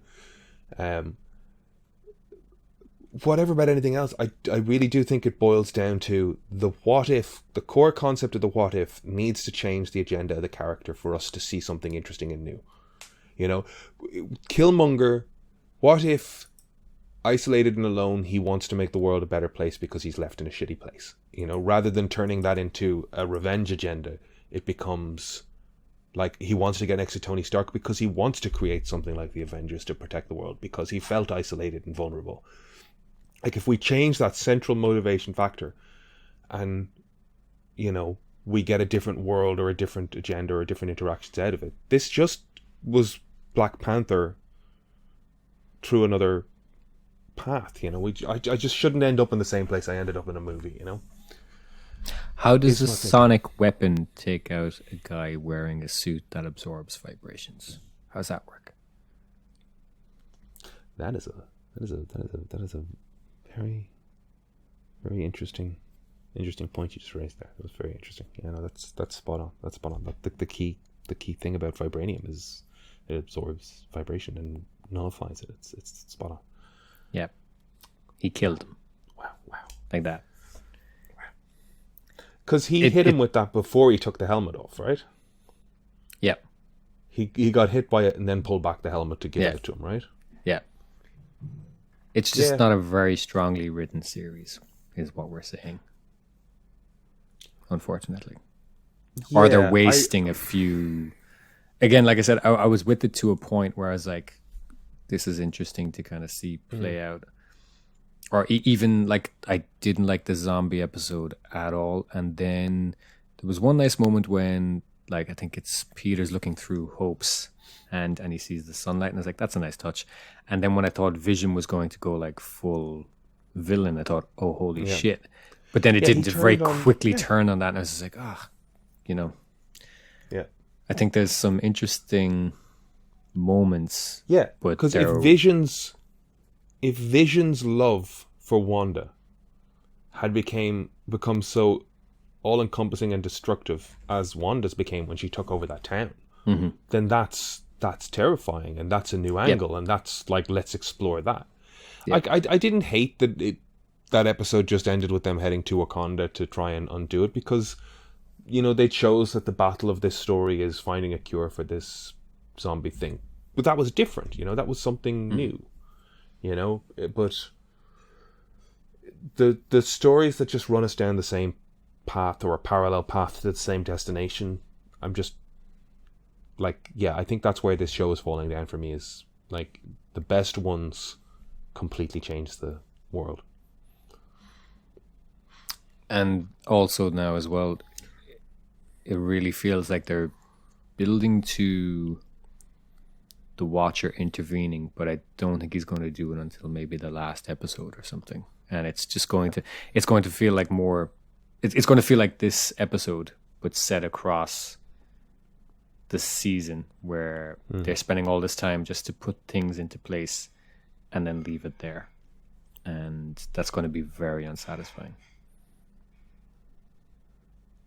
Because we know that they've already held one episode back for season 2. That they've One made. or two, yeah, at least one. I heard one first, and then I heard two, so it's at least one or two. Yeah. Okay, so this is okay. It's a little bit frustrating. Yes. I like it. I like What If. I have like a kind of like a tiered of which ones I like, highest to lowest. But I am afraid the latest episode just didn't do it for me. Yeah, I wouldn't watch that one again. Yeah. But I like What If. I'm enjoying it. I have been enjoying it. I've been enjoying up until zombies, and this week didn't like zombies at all. What didn't you like about zombies? I Because don't like I the- did enjoy it. I don't like the zombie storyline anyway. It just, just so many problems with it. Like, are we really saying that like zombies are the biggest threat to these characters? I just don't get.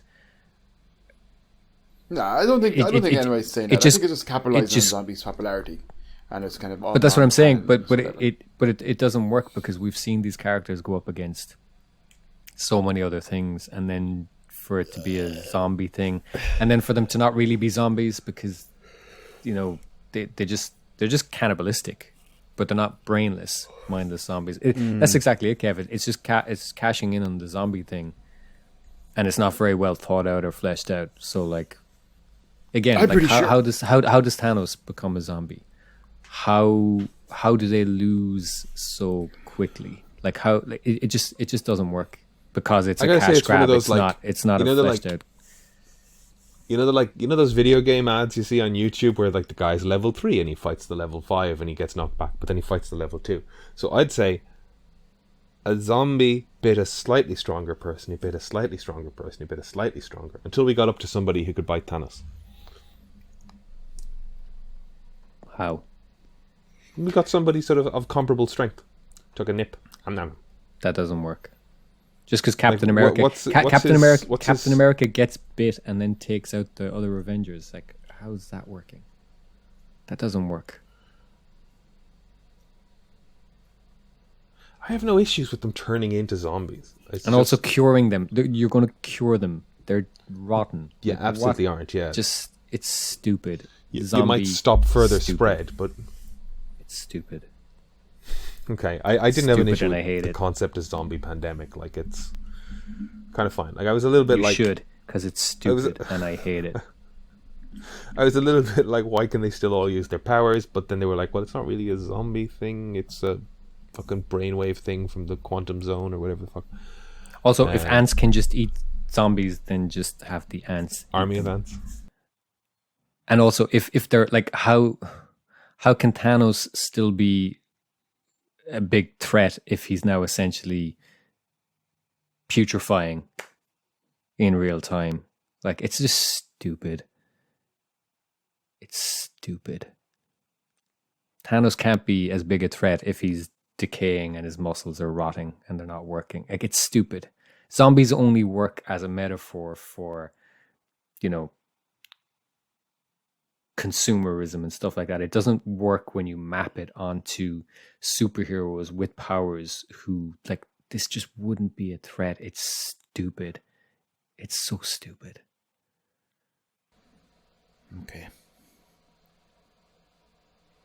But It's just trying to have it both ways. Captain America. They're cannibals, but they can still use their powers. So, like, they still have, like, it's stupid. Took a little bite of Iron Man. Then he bit. But Hawkeye. if Bucky can take out Cap, how did Cap convert the rest of the Avengers? Because we weren't It's expecting dumb. it at the time. Yeah, But he takes them all out. Overwhelmed by. We don't see How that, are do they? we? Well, that's what we're led to believe. Like, We how, see that shot of Cap getting bitten and then them getting overwhelmed by people. how are they getting We overwhelmed don't by see people? Because most of They- that Avengers team is just humans. Yeah, but we've seen them take on aliens with weapons that are centuries Which is pretty beyond stupid and Earth's. unrealistic. It's not stupid and unrealistic. I can get on board with that. You're telling me that they can't take on a bunch of dead people. It's fucking dumb. I've never met a dead person They're in a fight. superheroes. It's stupid. We've seen them fight things that look like Venom crossed with a But you don't. xenomorph, But if and Captain they America can't is take coming on. at you and you're Scarlet Witch, you don't want to hurt Captain America. You want to find a cure in that moment. You're like, no, Toss him- Steve, we'll help you. Toss him And then he 20 gets a little feet amp. away. But they Toss him 20 feet don't away. understand what's happening initially. They've You're surprised. seen a zombie movie. They've seen an alien invasion. They've, like, just stop. So what's They next? get ambushed. They get ambushed by the their first own Avengers, robots. they have. Oh, no, they- They get ambushed by their own robots in Avengers Tower, and they very quickly figure out what's going But you on. very quickly start hitting robots. You don't quickly start hitting some like slightly green-looking woman. I think you can slap She hasn't somebody started to rot at the unconscious. beginning. It's stupid. It's not the biggest problem with the whole fucking series. though. It is, though, because you're telling me that they can't handle a situation like that. They're the world's greatest heroes, and they're What stumped if- by... What if the world's greatest heroes stupid. couldn't handle a zombie outbreak? There you go. That's it. Kind of. That's the So question. that's... You've just changed the title. That's not it. But it's No, like what I'm if saying- dot dot dot what if dot they weren't dot? that great? You've got to sell me on that. How? Show me how then. How do they Tiny not handle Hank it? Pym bites Captain America, Yeah. Somebody... and then Captain America turns around. Oh, and he bites Bucky, Iron Man. or an Iron Man. Oh, he bites Iron Man. Cool. Yeah. Yep, got his mask Okay. up. I'm going now. It's Yeah, stupid. yeah. Nips him in the face. Bites Iron Man. Jesus Christ. Did you watch the trailer for Hawkeye? Yeah, it looks stupid. Oh yeah, that was a It big looks trailer. crap. That was a big I'm trailer. only interested because... It looks stupid. I think it looks This good. Christmas Whatever. action has I'm a bow on it. only not interested. interested because of the book it's based on. It looks rubbish.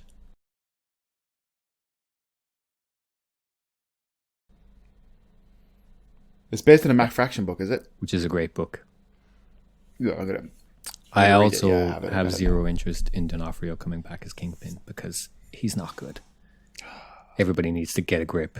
It's not good. He sounds like his Men in Black character. It's bad. Fuck you. No, fuck you. No, fuck you. No. Kevin can fuck himself. Title of the show. Italy changed you. It just made me more of who I am. D'Onofrio's rubbish as Kingpin, and I don't want to see him. I don't I want like to see him less- in the show. I liked when you were less you. That's what people say. He's rubbish as Kingpin. Oh, He is. Come on. He sounds I like like him. his Men in Black character. He does sounds not. exactly like him. He does. Go watch it again. He sounds. He just talks. He just walks around talking like this. He needs sugar. He just Vanessa. He's rubbish. Wow. Sucks. Wow. Brian. It's not good. Brian came it's back not salty. Good. It's not good. It had one good season, and that was it. Season 2 started off okay with The Punisher, and then it goes downhill, and season 3 is a turd. Kev's taking his headphones off because he can't hear a bad word against Daredevil. Season 1 of Jessica Jones was great. Season 2 was rubbish. Luke Cage was rubbish. Iron Fist was rubbish. We need to let go. Were there of 2 the seasons Netflix of Iron Fist? There were, I weren't think there was. Were there 2 seasons of Luke Cage? Yes. It was bad.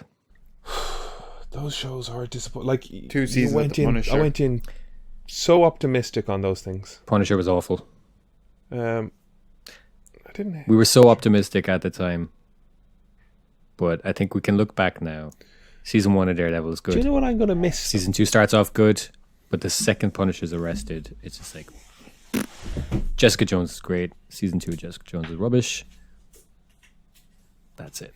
The rest is bad. What I am going to miss I don't want with to see the it new paradigm of weekly release Marvel shows is I am going to miss everybody round to Brian's to watch 10 hours of Netflix Marvel show. Like those were good nights, and it's kind of a bummer that I don't know what we have to wait until all of Hawkeye is released before we can sit around and watch it. I think we also probably like those shows more because we watched them together 10 hours. But when we look back now, I mean, have you gone back and watched them? No, because they're not great. Well, see, I rarely go back and watch stuff anyway. You know, in a series. I rewatch stuff. Yeah, I don't all the time. I don't rewatch a lot of series. Good stuff. You're always watching The West Wing. There are a handful of shows that I will watch the fuck out of. To be fair, yeah, no, Good but one, like, Kev. thanks. Got But him. like, it's 30 Rock, Parks and Rec, West Wing, Patriot. There's a handful of shows. Absolutely granted. Yeah, and you would do it the same with the Marvel Netflix shows if they were good. You would. They'd be up there. They would join. Yeah, but those I shows. don't like the 5% at the top of the bell curve. Like, is always going to be that fucking hot. Like just because I don't put those Netflix shows up there doesn't mean I don't like them. It does. Does it? It literally does. Yeah. Or like people's performances in them. Watch it again and tell me he's not playing the bug from Men in Black. Because he is. And people are like, oh man, he's so good. I'm fed up of people saying such a good performance when it's just a fucking white guy being angry and yelling. It's not good. Are you describing yourself, or I never yell. is it not for you? I'm not going to raise my voice. Okay. Go ask the Pope. You left something out of your Italy trip review. You for us figure then, it did out. What's that? You went to visit the Pope? Or is thought go you knew ask what the I was Pope a referencing reference I don't know? I thought you knew the I'm not going to raise my voice reference because you both laughed, but you don't get that reference, do you? No. I Have you just seen that, assumed Kev? you were telling us you're not going to raise your voice. Got to tell us what yeah, you're no. referencing before we can decide. It's a clip of a woman. I can't even remember. She asks a guy on the street. I'm pretty sure it's in New York. She asks him a question, and he starts off. He starts off very calm, and he's just like, "You all know me." And he says his name. He starts talking, and then he just goes. On Oh a yes, rant, I've seen it. Yes. And at one point, Yeah. he Oh. just says, "You figure it out." Like, I'm And then gonna- later he I'm like, says, I'm gonna- "Go ask the Pope." Yeah. And then at the very end of this long rant, he goes, "I'm not going to raise my voice." It's very funny. Yeah.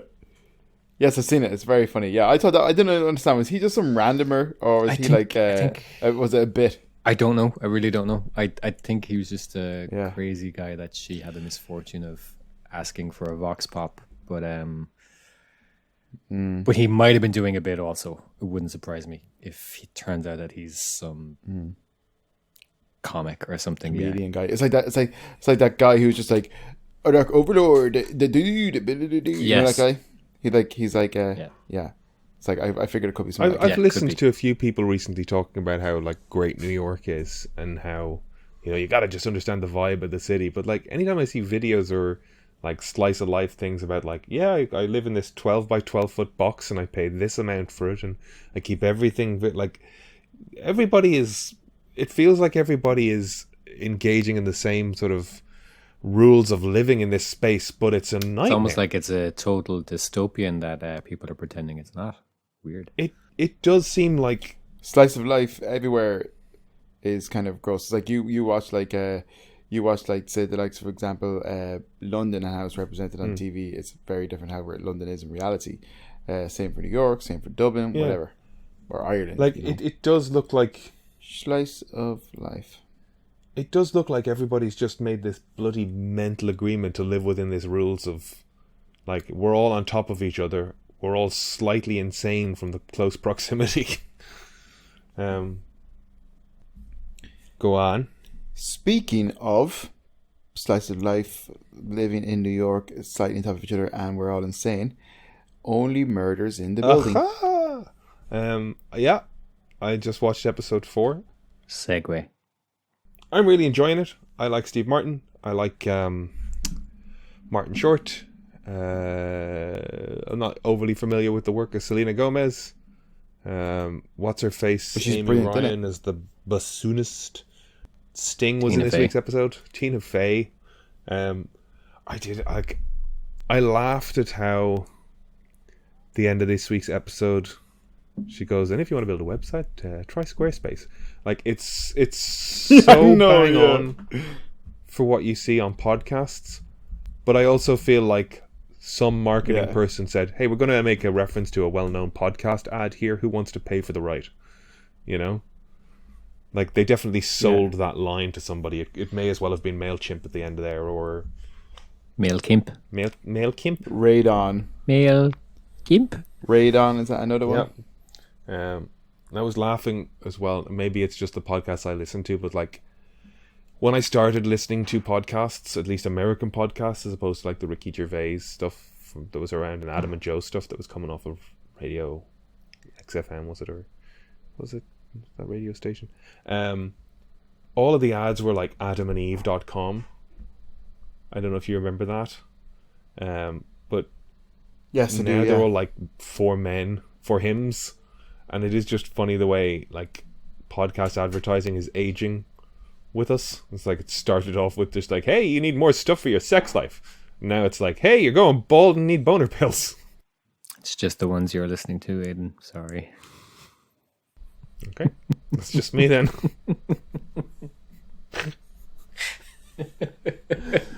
I'm not listening to different podcasts. It's the same podcast has just we know this. That's what I'm saying, and that's it.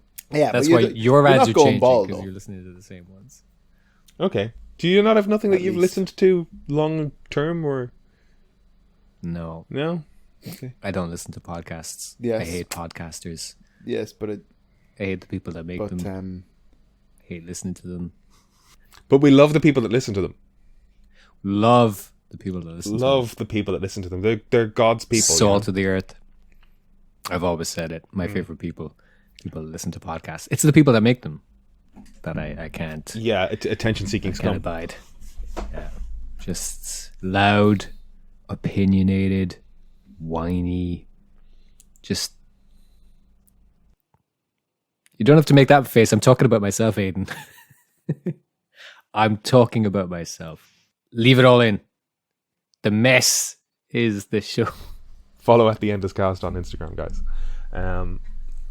Don't forget to like and subscribe. If you can give us a thumbs up on iTunes or whatever the hell that is. And if you want to make a website, why not check out MailChimp?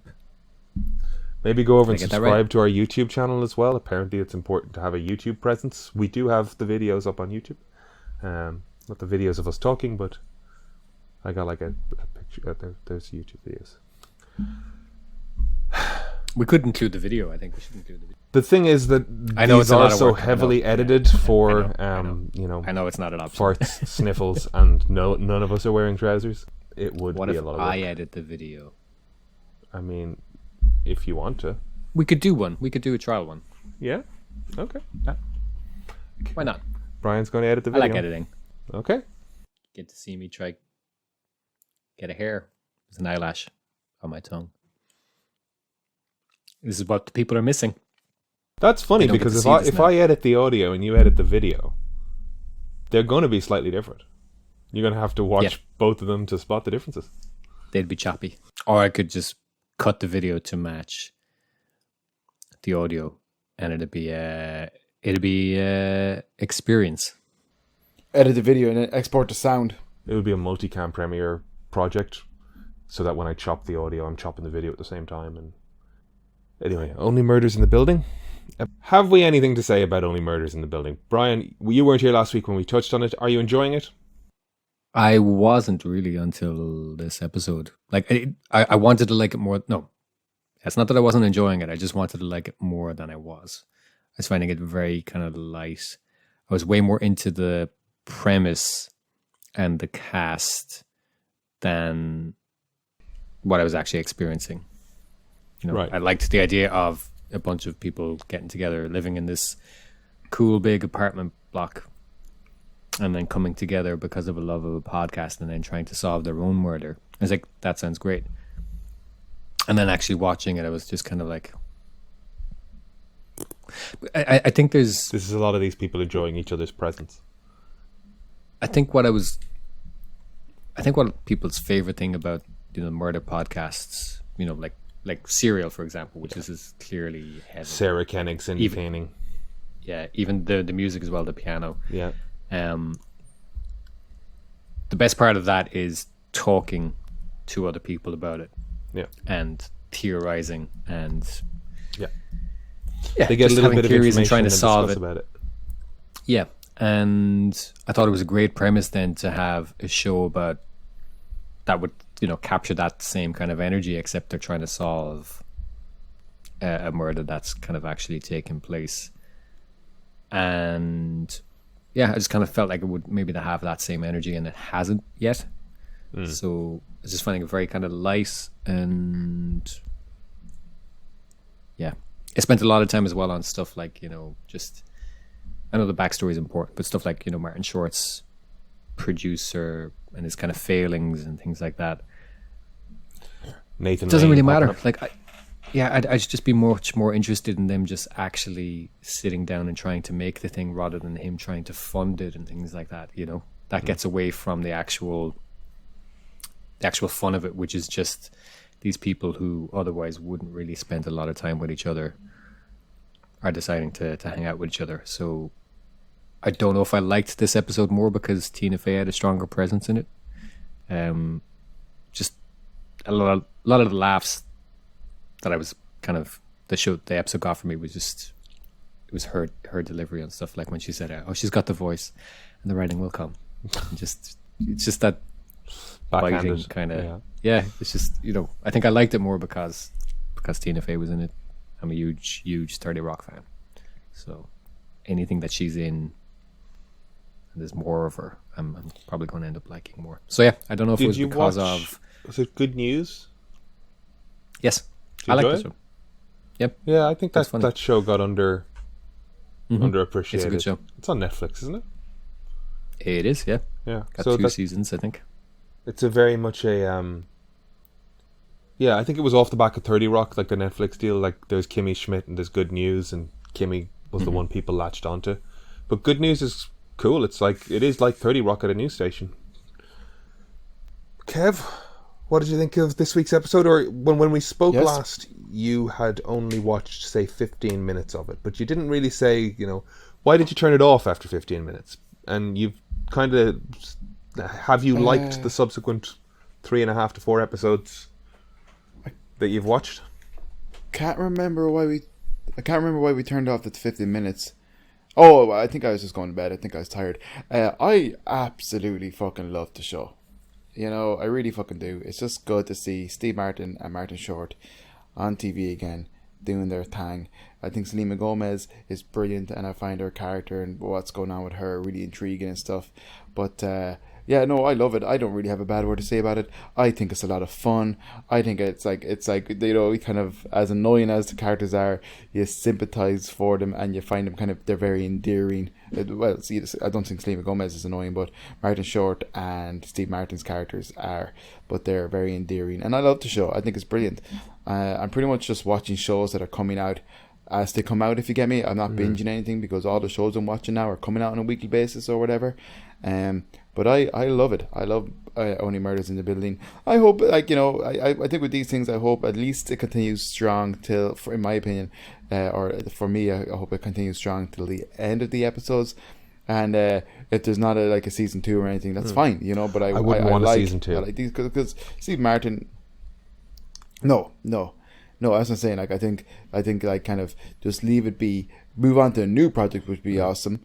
But whatever, I don't know. We'll see how it finishes. But I'm loving it anyways. I think it's brilliant, and I think it's just nice to see Steve Martin back at it and Martin Short. They're both brilliant. So there's 10 episodes. 10 episodes. So. And I laugh a lot. Yeah, there's 10 episodes, and I laugh a lot during it. So we're 4 in. So do you want to try and hypothesize? I mean, there was a nice little, almost like the Jerk with the ukulele stuff with the bassoon and the squeeze box at the window. That was kind of like pure Steve Martin kind of stuff. When he comes running into Martin Short's apartment and goes, "I'm so exhausted and I'm tired and I need to drink. Hey, look, a pillow." And he just falls into it. There's some nice sort of classic Martin moments. I know. There's going to be a second season. There is going to be a second season. Yeah, because Tina Fey's making the podcast about them becoming the suspects, essentially, of either this murder or another murder, right? She's making a podcast about them that Only cuts to a couple of months later. So they're either all going to be implicated or all suspects, or one of them is going to be arrested or something. So there's going to be a second season straight away. Did they learn nothing from season 2 of Serial? Okay. Kill the franchise. It did. Did not. That's where the story's heading. Was not an interesting. Shittown was great though, which was from Serial. Shittown was that great. was phenomenal. Was that called Shittown? You're not allowed to say that. It's SH star T town. S-Town. S-Town. SH star T town. It's Shittown. I really liked it. That's a different podcast. If any of our listeners haven't listened to Shittown, it's from Serial. Is it? It's sort of offshoot. It's from Serial. Yeah, it's a Serial production. It was season 3, effectively, of Serial. Effectively, whether they want to say otherwise or not. Had the same producers and whatnot. Anyway, yes, there's going to be a second season of this. Clearly, that's frustrating. But I just don't think it supports it. Do you remember? This is us being old. There was a hype around season 1 of Desperate Housewives when that show started, but that show was about a murder mystery and a fucking body in a back garden, and it's it just didn't support 6 seasons, and it went for 6 fucking seasons, and I don't know. Sometimes I think people need to just go, here's a good idea, let's move on. But ideas are hard. Take one good idea, stretch it out, and hope you come up with another one until you milk the current one dry. But all you're doing is just crawling forward. Yes. With this dying carcass of a fucking show around you. Yes. I don't think capitalism. I don't think it'll sustain as much as I like Martin and Short. Capitalism. Do you think the bassoonist is the killer? Well, they haven't introduced anybody else yet, so. I mean, she kind of feels like it to me, but I'm looking at trying to figure out. So Tim Kono, lost a bunch of money. Thinking that he's clearly been robbing apartments. Oh no, Tim Kono! Was he stealing jewelry from a bunch of apartments and hiding them in his Hardy Boys books? I know. I think that was from when they were kids. No, maybe he still had the key and was robbing stuff, and he's hemorrhaging. Yeah, money. I feel like he was trying to cover the debts that he built by stealing money from the apartment building, and he stole something from the bassoonist and she killed him. That's my guess. That's my episode 4 guess. It'll change next week when I have more information. Because Or It's a it's nice Tina guess. Fey's character. creating stories for our podcast. Mm-hmm. That does actually work as well, because we all know that Sarah Kenning got arrested for, implicating Adnan Syed in a murder she committed. Yeah, based on real life. Well, there was a Brazilian or there was a Brazilian TV show that was like kind of like Crime Watch or whatever, and it was suffering and having poor ratings, and then all of a sudden it started like getting really, really popular because they were on the scene just as the crime happened, or they were there and all that kind of stuff, and they had inside information, all that kind of thing, and it turned out the presenter was just going around killing people. True story. This is a documentary on Netflix. What's that called then? I haven't watched it. Deadly ratings. Apparently Fred Durst. Roger Durst, what was his name? It's not Fred Durst, is it? Robert. Robert Durst. I always have to get there through Limp Bizkit. Robert Durst. He's found guilty. Found guilty yesterday? Yesterday or the day before, yeah. So go and listen to the Jinx. Oh, it's called Killer Ratings. It's called Killer Ratings. Did I say that? No, that's not what you said. I did No. I? What did Deadly. I say? Oh. Deadly. Oh, damn it. It's called Killer Ratings. That's close. Anyways, yeah, check it out. It's a real thing. I didn't watch it. But Close, whatever. but no cannoli. Robert Or cannolo, pistachio filled rather. cannoli. Robert Durst was found guilty. Alison Mack started 3-year jail sentence for the Nixium thing. All of our true crime podcasts are sort of convicted. They're all bearing fruit. Yeah, they're all bearing jail yeah, birds. they're all. That's pretty good, right? All they need to do is get Casey Anthony. That's got to be 2010, 11 as well, right? That was a long time ago. You broke up with me there. I was just remembering Casey Anthony. Casey. Yeah, she's problematic, but she's awful. Well, that's only Murders in the Building. But also on Disney Plus is the first 3 episodes of Why the Last Man. Did anybody watch any of that? Is it on Disney Plus? It's through Stars, yeah. Okay. I haven't seen it. Might not be on Stars here until October. But it is definitely on Stars in America right now. You're outing yourself. Well, I haven't watched it because I'm a gentle boy.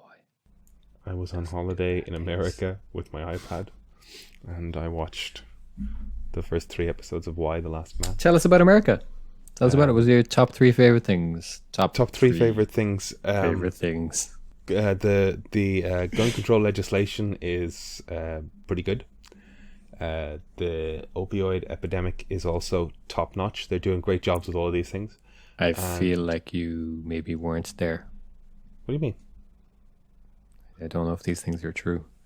You don't? No, I guarantee you that America I think has. these are inaccurate.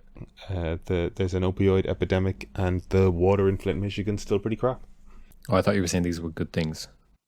Favorite things? Your favorite things? My favorite things about America. Yeah, favorite things. Everything's covered in cheese. So where did you go? What was the best cheese covered thing you had, and where was it? And how much did it cost? Because it feels like you weren't there. It feels like your story has a few holes. It was I was in a hotel in Secaucus, and we went to Wrong answer. You should have said bodega. You were in a bodega. Lies make me feel was in a sick. hotel Sandwich, at and they covered it with cheese. an Irish trade show where we were selling Irish Trade show. things. What was the trade show? It was about selling Irish products into the Irish community in things, America. right? And Like potatoes. Potatoes and travel Kerrygold. guides and Kerrygold and Good stuff. CDs of Danny Boy, and they had Performed by who? performed by yes, and All those classes Daniel for O'Donnell. nothing. How many weeks? and we went to a restaurant called Bazookas, and it was a Hooters knockoff, and I had a hamburger, and it was covered in cheese. And then I went for a little walk cheeseburger into New Jersey, and it was concretey.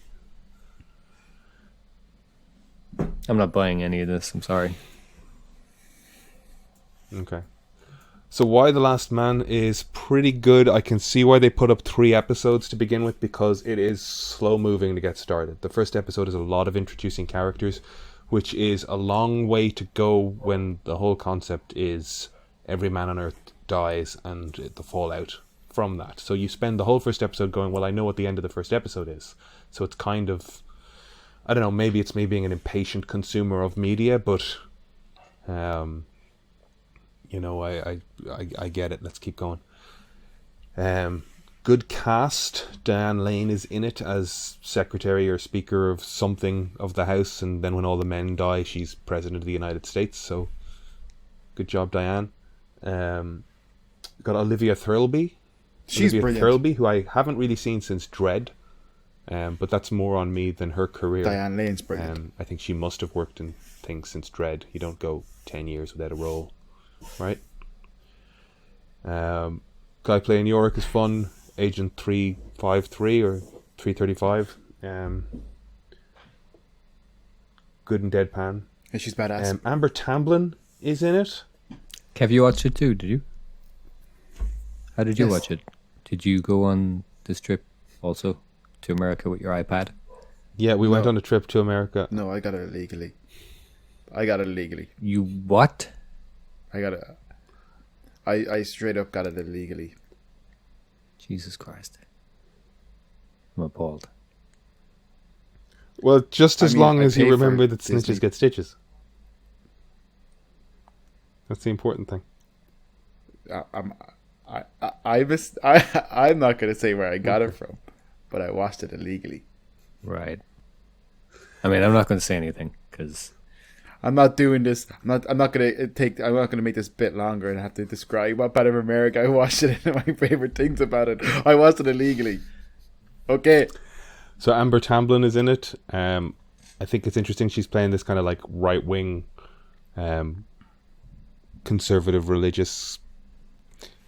I don't want to say nut job, but like she represents that end. Go of on, the, say it.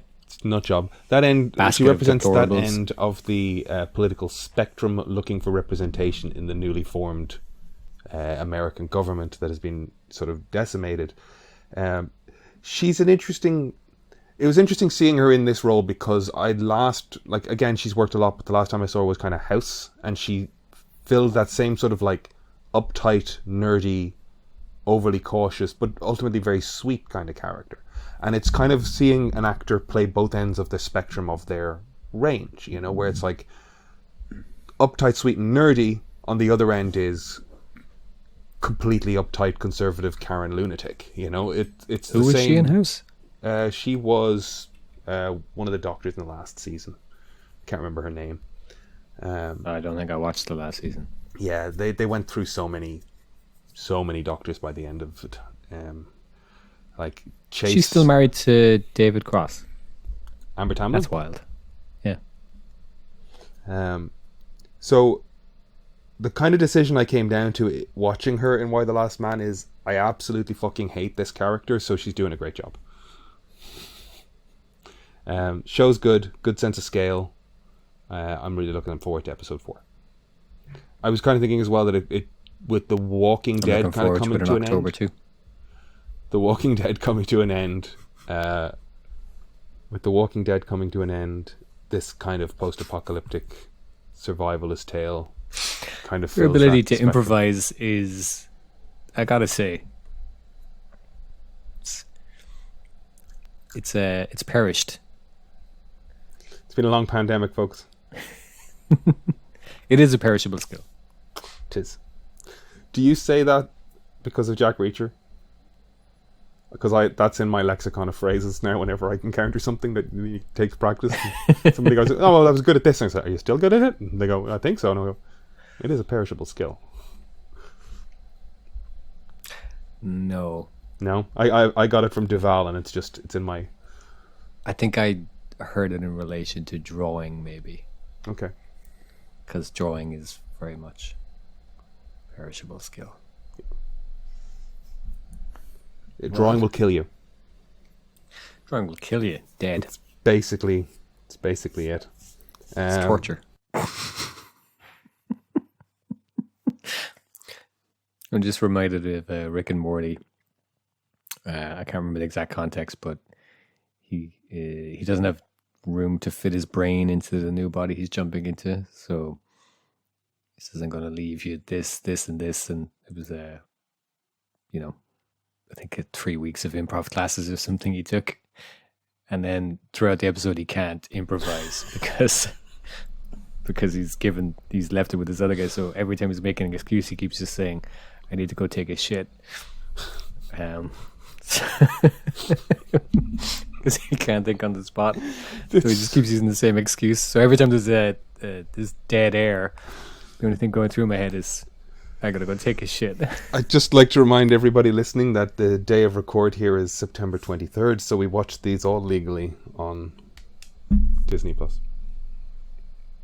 Yeah, fair. Which is, of course, the day after they all became available on Disney Plus in Europe. All watched September 22nd. We're just doing a bit. It's just a bit. It's just fun, guys. Yeah, it's a bit. It's just a bit. I'm just doing a bit. Yeah. They can't see my face on camera, so they can't tell that I'm lying. It's just a bit. Comedy, allegedly. You can say anything on any format and then later say you were just doing a bit. I gotta go take a shit.